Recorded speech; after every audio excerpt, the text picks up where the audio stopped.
사도 바울의 그 제2차 전도 여행 그 장면이죠. 먼저 지도를 한번 보겠습니다. 지도를 보니까 그 마게도냐로 넘어가서는 저 위에 빌립보가 나오죠. 그다음에 암비볼리, 아볼로니아, 데살로니가, 그리고 베레아. 동쪽에 있는 도시들을 쭉 순회하면서 사도 바울이 복음을 전했어요. 근데 저 길이 당시 로마가 세계를 정복하기 위해서 만들어 놓은 그런 길이었습니다. 근데 사도 바울은 거꾸로 그 길을 이용해서 영혼 구원의 대로를 만들고 있는 거죠. 할렐루야. 여러분, 우리가 아침에 일어나면 익숙한 길로 다닙니다. 또는 한 번도 가보지 못한 그런 길들도 갈 때도 있죠. 근데 그 길을 왜 가느냐? 성공하기 위해서 가죠. 또는 잘 되기 위해서 갑니다. 근데 예수 믿는 사람들은 거기에다가 중요한 한 가지가 더 있어야 하는데, 그게 영혼 구원입니다. 할렐루야. 우리가 그 길을 가다 보면 불쌍한 사람들이 얼마나 많이 있습니까? 아직도 예수 믿지 못하고 자기가 최고인 줄 알고 그 길 그대로 가면 지옥이라고 하는 사실을 그걸 알지도 못하고 그 길을 살아가고 있는 수많은 사람들이 있습니다. 하나님 아버지, 내가 가는 길에 영혼 구원의 대로가 열리게 하여 주옵소서. 할렐루야. 내가 그들을 불쌍히 여기는 마음이 내 마음 가운데 있게 하여 주옵소서. 내가 어떤 사람을 만날런지 알 수는 없지만 그 사람에게 예수 믿으라고, 그래야 당신 구원받는다고 내가 전하게 하여 주옵소서.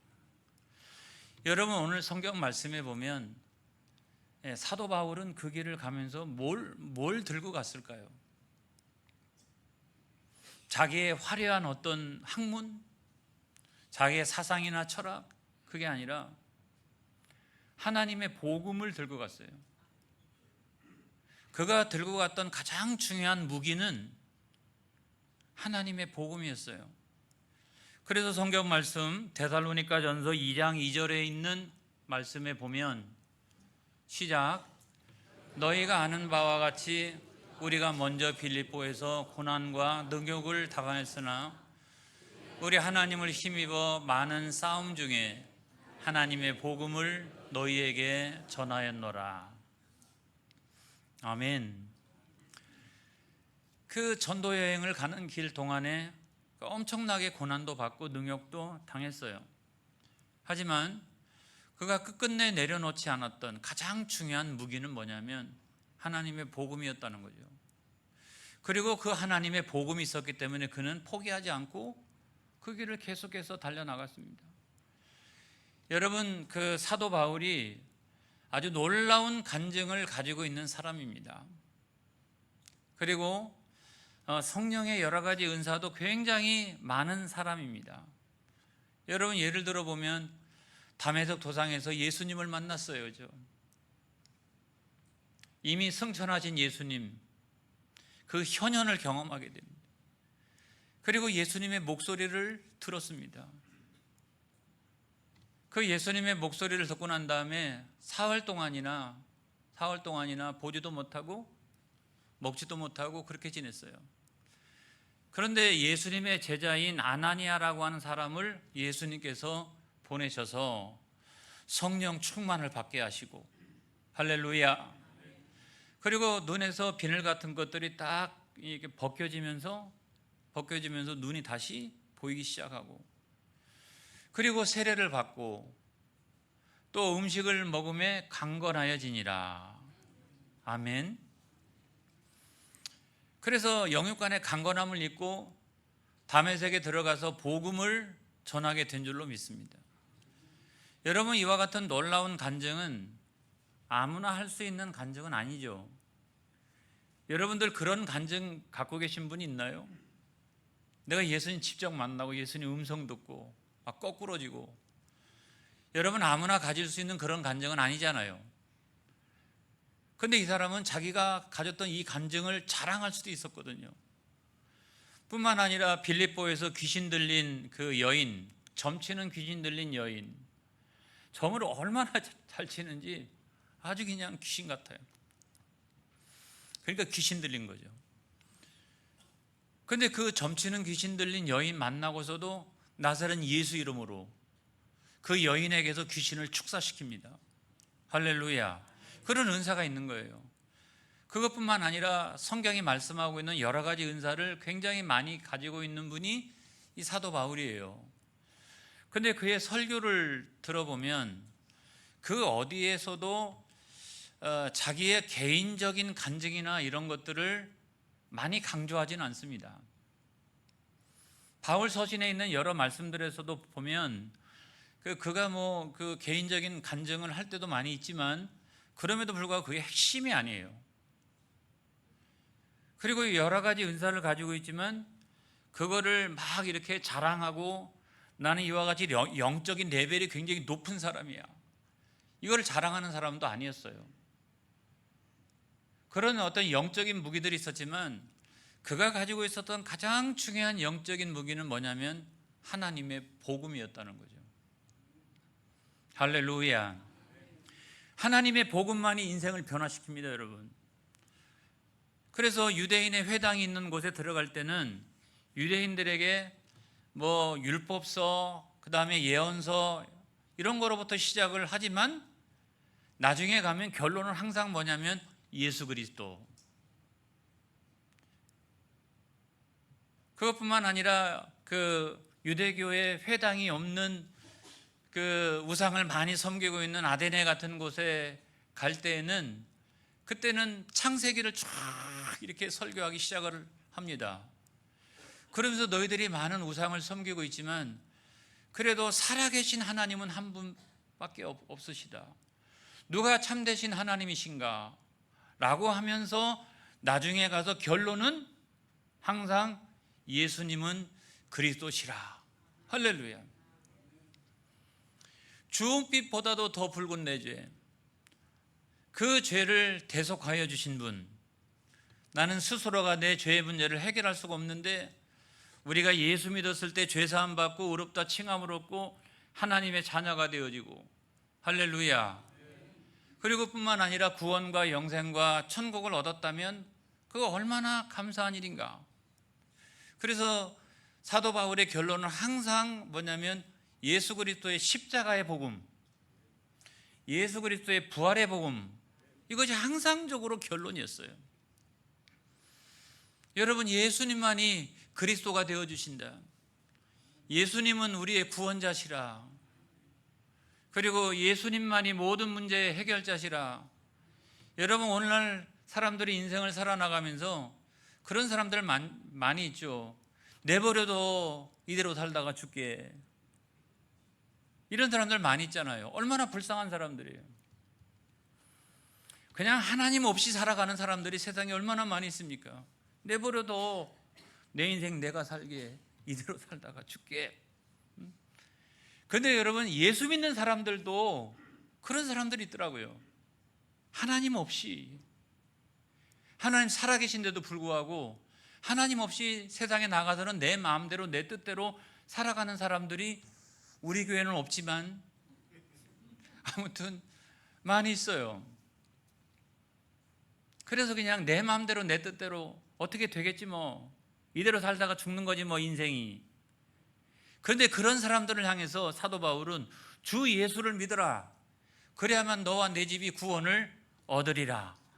할렐루야. 이러니까 말이죠, 사람들이 두 손 들고 아멘.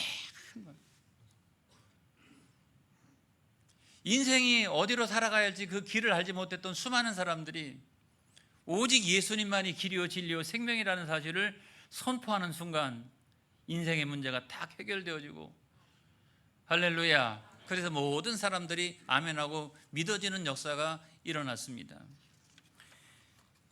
여러분 그 사도행전 17장 4절에 있는 말씀에 보면 시작.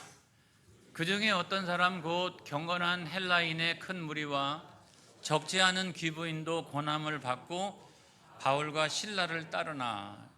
야, 뭐 이고니온, 루스드라, 비시디, 안디옥, 빌립보 가는 곳곳마다 이와 같이 이방의 사람들이 마음의 문이 활짝활짝 열리고 예수가 믿어지는 성령의 역사가 일어나게 된 줄로 믿습니다. 그런데 모든 사람들에게 그와 같은 역사가 일어나느냐? 그렇지도 않고, 또 항상적으로 보면 일부의 유대인들은 그 복음을 거부하고 또 소동을 일으키고 이런 사람들도 많이 있었죠. 사도행전 17장 5절에 있는 말씀에 보면 시작. 그러나 유대인들은 시기하여 저자의 어떤 불량한 사람들을 데리고 때를 지어 성을 소동하게 하여 야손의 집에 침입하여 그들을 백성에게 끌어내려고 찾았으나 그랬어요. 일부 유대인들은 끝까지 쫓아다니면서까지도 복음을 거부하고 뿐만 아니라 막 소동을 일으키고 이런 사람들도 많이 있었어요. 그게 지금까지 1차 전도여행 다닐 때, 그리고 2차 전도여행을 다닐 때 전도여행의 모든 방문했던 도시들마다 다 공통적으로 나타났던 현상은 이 두 가지였어요. 복음의 열매가 맺혀지기도 합니다만은, 또는 일부 유대인들이 막 이제 복음을 거부하고 또 소동을 일으키고 이런 경우가 많이 있었거든요. 그래서 계속 해가지고 복음을 전하기 위해서 다른 지역으로 계속 사도 바울 일행이 움직여 갔잖아요. 그런데 유일하게 다른 곳이 있었어요.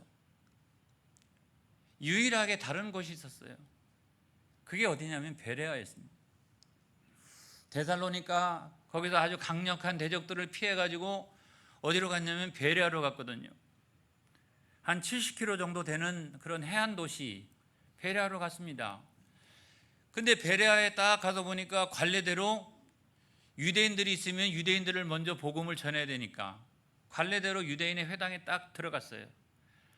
유대인의 회당에 들어가니까 유대인들이 뭐라고 말합니까? 저 강단에 올라가서 말씀 좀 전해 주십시오. 그렇게 얘기하니까 납비의 옷차림을 입고 있었던 사도 바울이 단 위에 딱 올라갔어요. 이렇게 딱 올라갔는데 강론을 딱 시작하자마자, 설교를 딱 시작하자마자 아, 여기는 다르네, 여기는 청중이 다르네, 그런 생각을 하기 시작을 했어요. 여러분, 지금까지 그 지나왔던 모든 도시들에서 사도 바울의 설교는 한 편이었어요. 여러 가지 설교가 아니었어요, 여러분. 그런데도 불구하고 그 똑같은 설교를 똑같이 했는데도 불구하고 다른 지역에서는 두 가지 양상이 다 동일하게 나타났는데 이 베레아 지역에서는 청중이 달랐어요. 설교는 똑같은데 청중이 달랐어요. 저는 오늘 그 내용을 설교하려고 합니다, 여러분. 이 베레아의 성도들은 뭐가 달랐느냐 하는 거예요. 이들은 설교 말씀을 듣는 태도가 달랐어요. 그래서 첫 번째로 보면 청중이 달랐다, 청중의 어떤 성향이 달랐다 하는 말씀을 드리고 싶어요. 사도행전 17장 11절에 있는 말씀에 보면 시작. 베레아에 있는 사람들은 데살로니가에 있는 사람들보다 더 너그러워서 간절한 마음으로 말씀을 받고 이것이 그러한가 하여 날마다 성경을 상고함으로. 여러분, 여기에 보면은 세 가지 특징이 나옵니다. 하나는 뭐냐면 이 사람들은 굉장히 너그러운 사람들이었다는 거예요.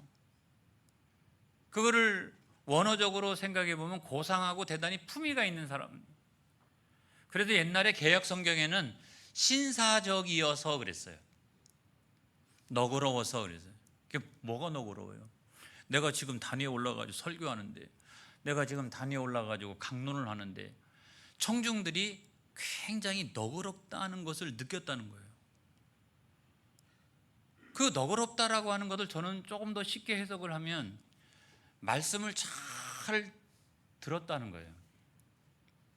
마음이 오픈된 마음을 가지고 있었다는 거죠. 어떤 사람은 자기 사상이나 철학에 딱 얽매여 있는데 이 사람들은 이 마음의 문이 열려 있었다는 거죠. 여러분, 설교자의 입장에 생각해 볼 때 가장 고상한 사람은 누굴까요?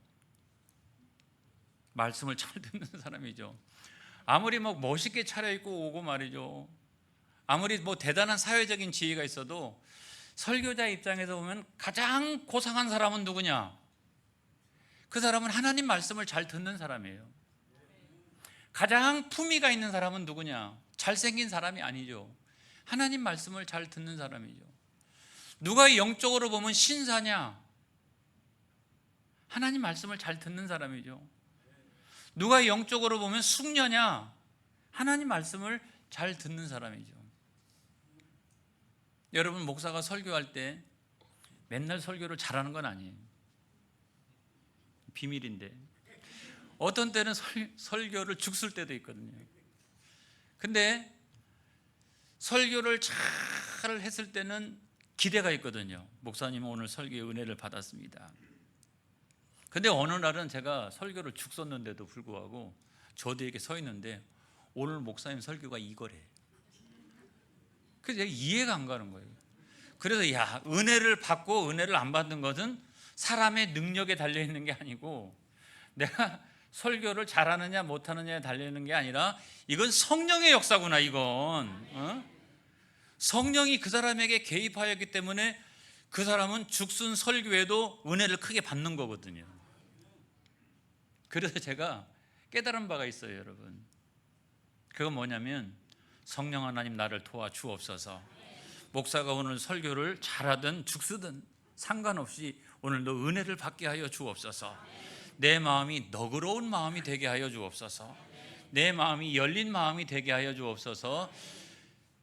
그리고 내가 우리 교회 안에서 제일 고상한 사람이 되게 하여 주옵소서.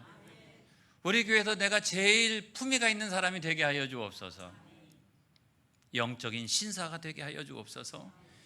영적인 숙녀가 되게 하여 주옵소서. 할렐루야. 여러분, 그 사람은 다른 사람 아니에요. 옷을 꾀재재하게 입고 왔어도 상관없어요. 그 사람이 신사인 거예요. 그 사람이 숙녀인 거예요.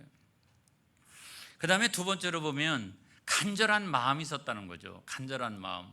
그래서 간절한 마음을 우리가 다른 표현으로 얘기하면 사모하는 마음 아니겠어요? 막 간절하니까 사모하겠죠, 그죠? 그래서 오늘도 하나님의 말씀, 오늘도 하나님의 말씀을 들려주시옵소서. 내가 그 말씀을 살아계신 하나님의 말씀으로 듣겠나이다.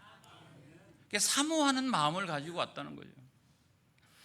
우리가 잘 알고 있는 성경의 말씀에도 사모하는 심령에 만족을 주시며 줄인 영혼에 좋은 것을 주심이로다.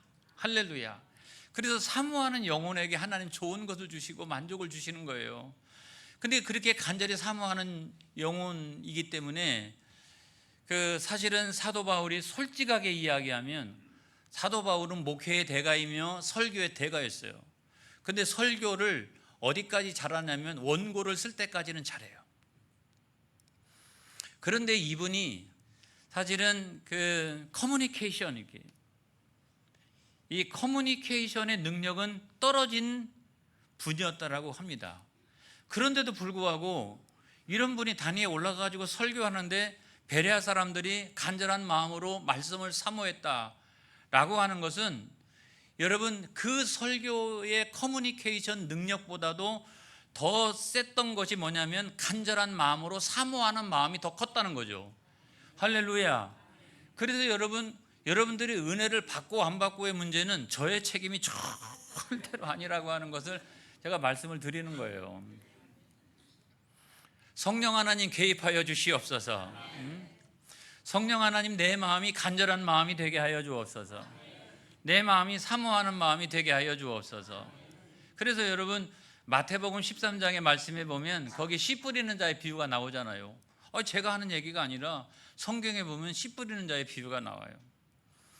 씨 뿌리는 자가 씨를 뿌리는데 그 네 가지 밭이 나오지 않습니까? 첫 번째가 뭐냐면 길가밭이에요. 사람들이 얼마나 그 길가를 많이 다녔던지 막 그냥 맨질맨질한 거죠. 맨질맨질한. 그래서 씨를 뿌렸는데도 불구하고 그 씨가 들어가야죠. 이렇게 들어가야지. 안 들어가잖아요. 안 들어가니까 나중에 공중에 새가 와가지고 주워 먹었다는 거잖아요. 여러분, 이것을 뭐라고 우리가 해석합니까? 아무리 하나님 말씀을 선포해도 똑같이 하나님 말씀으로 들려지는 것은 아니라고 하는 거예요. 죽었다 깨나도 내 심령이 내가 가지고 있는 꼴 사상, 꼴 철학 이런 거를 딱 가지고 있어가지고 하나님 말씀을 선포해도 하나님 말씀이 그 심령 안에 들어가야죠. 이렇게 들어가야죠. 들어가야 믿음은 들음에서 나고 들음은 그리스도의 말씀으로 말미암느니라. 그렇기 때문에 이게 하나님 말씀으로 들려져야 믿음이 생기고 성장하고 이러는 건데 들려져야죠.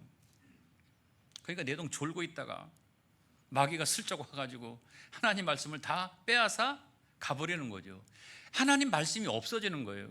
그러니까 이 성전문을 열고 나가서도 하나님 말씀이 없는 거예요. 나한테는 예배는 드렸는데 내게 하나님 말씀이 없어요. 한 주간을 살아나갈 하나님 말씀이 내게 없어요. 마귀에게 싹 빼앗겨가지고. 그 다음에 두 번째, 그거보다 조금 난 게 뭐냐면 돌밭이잖아요. 그러니까 씨를 뿌렸어요. 이제 뿌리가 이제 내려야 되잖아요. 뿌리가 내리고 그 다음에 줄기가 나고 이파리가 나는 거니까. 근데 뿌리가 좀 내리려고 그러는데 그 안에 돌이 있네. 그러니까 뿌리가 내리다가 말았으니까 줄기도 올라오다가 마른 거죠. 여러분, 이런 경우가 많이 있지 않습니까? 그래서 모든 것을 다 심어놓으면 열매를 맺는 게 아니라 어떤 거는 가만히 보면 올라오다가 그냥 끝나요. 이런 것도 있거든요. 그래서 여러분, 이거를 해석할 때 여러분, 그것이 뭐냐면 우리 안에 있는 여러 가지 시험거리, 내 안에 있는 여러 가지 돌이 있는 거예요. 돌. 그래서 그 돌이 있는데 그것이 뭐냐면 고난과 이런 것이 있잖아요. 우리 안에 있는 어떤 고난, 또 때때로 인생을 살아나가다 보면 우리 안에 생기는 여러 가지 돌들이 있다고요. 근데 이것 때문에 신앙이 쭉 성장하다가 자라지 못하고 시험에 들어가지고 그냥 말라 비틀어 버리는 이런 경우가 있지 않습니까? 그 다음에 세 번째, 그거보다 조금 더 나은 경우가 있는데 그게 뭐냐면 가시밭이에요. 가시밭은 씨를 뿌렸는데 일단 뿌리가 잘 내렸어요. 그리고 줄기가 생기고 성장해 가기 시작하는데 나중에 그 주변에 가시가 잔뜩 있어가지고 나중에 열매를 맺지 못하는 거거든요. 여러분, 이것은 뭘 얘기하느냐? 하나님 말씀을 듣고 깨닫기는 잘했는데 그럼에도 불구하고 교회 가서 헌신도 하고 이랬는데 문제는 뭐냐면 세상의 염려와 세상의 욕심이 너무 많은 거예요. 하나님 말씀을 대적하는 것은 뭐냐면 이 세상의 염려와 물질에 대한 욕심이거든요. 이걸 뛰어넘어야 되는데 이걸 뛰어넘지 못하니까 신앙생활이 열매가 없는 거예요. 그래서 어떤 분은 신앙생활을 잘 하다가 이렇게 나중에 열매를 좀 맺을까 했는데 나중에 열매를 맺지 못하는 이런 분들도 우리가 많이 보지 않습니까? 맨 마지막이 뭐냐면 옥토잖아요. 옥토는 씨를 뿌리고 나니까 그게 뿌리를 내리고 줄기가 나고 그 다음에 잘 이파리가 생기고 이러다가 30배, 60배, 100배로 결실했다면 여러분, 간절히 사모하는 심령이 뭐냐면 옥토인 줄로 믿습니다. 할렐루야. 여러분, 그런 옥토를 가지시기를 주의 이름으로 축복합니다. 그 다음에 세 번째로 보면 이 사람들은 성경을 상고했다는 거죠. 성경을 상고했다. 그러니까 지금 사도 바울이 그 설교를 하는데 주로 뭘 갖고 설교를 하냐면 구약 성경을 갖고 설교하잖아요. 구약 성경을 가지고. 근데 구약 성경을 가지고 설교를 하는데 그 구약 성경에서 예언한 메시아가 예수님인가, 이거를 계속해서 이 사람들은 상고하고 묵상을 했다는 거예요. 그래서 그렇게 묵상을 해봤더니 구약 성경 전체가 예수님에 대하여 증언하고 있구나 라는 사실을 깨닫게 되는 거죠. 그러니까 막 그냥 수많은 사람들이 예수 믿고, 그 다음에 여러분 성경에 보면 믿음의 수준이 굉장히 올라가기 시작을 합니다. 자, 사도행전 17장 12절에 있는 말씀에 보면 시작. 그 중에 믿는 사람이 많고 또 헬라의 귀부인과 남자가 적지 아니하나 그랬어요. 자, 믿는 사람들이 엄청나게 많이 생겼죠. 그 다음에 두 번째로는 헬라의 기부인과 남자가 적지 아니하나. 이건 뭐냐면 그 교회가 굉장히 신앙적인 수준이 높았던 교회였다라고 하는 거예요. 여러분 이걸 믿으시기를 주의 이름으로 축복합니다. 그리고 두 번째로는 행동이 달라졌어요. 하나님 말씀을 잘 청동하는 것뿐만 아니라 행동이 달라지기 시작을 했습니다. 데살로니가 교회에서 일부 유대인들이 있었지 않습니까? 이 사람들이 나중에 베레아에서도 사도 바울이 복음을 전한다고 하니까 거기까지 쫓아온 거예요. 아주 강력한 대적들이 있었거든요. 이 사람들이 쫓아와가지고 다시 소동을 일으키고 막 이렇게 합니다. 여러분 사도행전 17장 13절에 있는 말씀 보겠습니다. 자, 시작. 데살로니가에 있는 유대인들은 바울이 하나님의 말씀을 베레아에서도 전하는 줄을 알고 거기도 가서 무리를 움직여 소동하게 하거늘 이라고 했지 않습니까? 막 여기서도 소동을 일으키는 거예요. 그런데 베레아 교회의 성도들은 어떻게 했느냐? 사도행전 17장 14절에 있는 말씀에 보면 시작. 형제들이 곧 바울을 내보내어 바다까지 가게 하되 실라와 디모데는 아직 거기 머물더라 그랬어요. 여러분 이것이 베레아에서 최초로 일어난 현상이에요. 다른 지역에서는 그렇게 와가지고 막 이렇게 거부하고 소동을 일으키면 거기에 가담하는 사람들이 꽤 있었어요. 그러니까 거기도 더 이상 복음 전하지 못하고 움직여 갔거든요. 근데 이 베레아에서는 처음으로 아무도 가담하는 사람이 없었어요. 그리고 오히려 사도 바울 일행을 보호해가지고 아데네에 가가지고 복음을 전하도록 선교적 지평을 넓히도록 그렇게 도와준 사람들이 이 베레아 교회의 성도들이었다는 사실입니다. 할렐루야. 그래가지고 성경에 보면 이 베레아 교회가 엄청나게 칭찬을 받고 본이 되라 하고 소개가 되어지고 있는 거거든요. 여러분 데살로니가는 굉장히 큰 도시예요. 베레아는요 시골 동네. 이거 시골 동네. 뭐 선한 것이 나올 데가 없어요.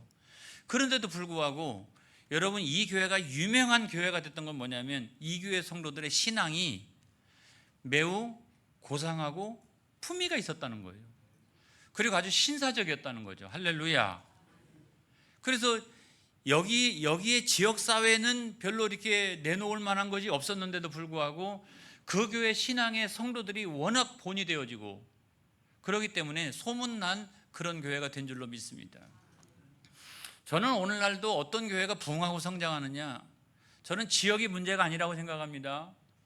저는 우리의 환경이 문제가 아니라고 생각합니다.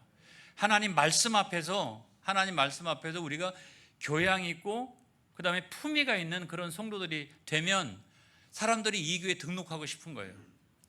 이 교회에 등록하고 싶은 거예요. 왜 그럴까요? 그 교회는 하나님의 말씀이 성도들의 삶 가운데 살아서 역사하니까, 이렇게 뭔가 다르니까, 단위에 딱 올라보면 뭔가 다르니까, 그리고 그 교회 문 열고 들어가 보면 뭔가 다르니까 내가 그 교회에서 나도 같이 신앙생활하고 싶다는 그런 생각이 들기 시작하는 거죠. 사랑하는 성도 여러분, 오늘 제 말씀의 결론이에요. 비옥한 영혼에 풍성한 열매가 있는 거예요. 하나님 말씀 앞에서 비옥한 교회가 풍성한 열매가 있는 거예요. 왜 그러냐면 여러분, 우리가 하나님 앞에 온전히 서는 것도 마찬가지잖아요. 우리의 혼과 영과 관절과 골수를 찔러 쪼개기까지도 하는 것이 하나님의 말씀이잖아요. 그 다음에 우리가 엄청난 문제들이 많이 있어요. 근데 섭을 태우는 불, 반석을 깨트리는 망치, 그게 바로 하나님의 말씀인 줄로 믿습니다. 오늘 여러분 자녀들을 우리가 키우고 있습니다만은, 자녀들 때문에 여러분 우리가 많이 고민하고 기도도 합니다만은, 하나님 말씀에서 우리가 자녀들을 양육하면 틀림없어요, 여러분. 왜냐하면 교훈과 책망과 바르게 함과 의로 교육하기에 유익하니, 하나님의 말씀은 우리의 자녀들을 의로 교육하기에 유익하기 때문에 그의 영혼은 걱정할 것이 없어요. 할렐루야. 그래서 여러분, 우리 교회가 이와 같이 베레아 교회처럼 신앙의 수준이 있는 교회가 되어지기를 축복합니다. 고상하고 품위가 있는 교회가 되어지기를 축복합니다. 할렐루야. 그래서 세상에 소문나는 교회가 되어지기를 축복합니다. 할렐루야. 기도하겠습니다.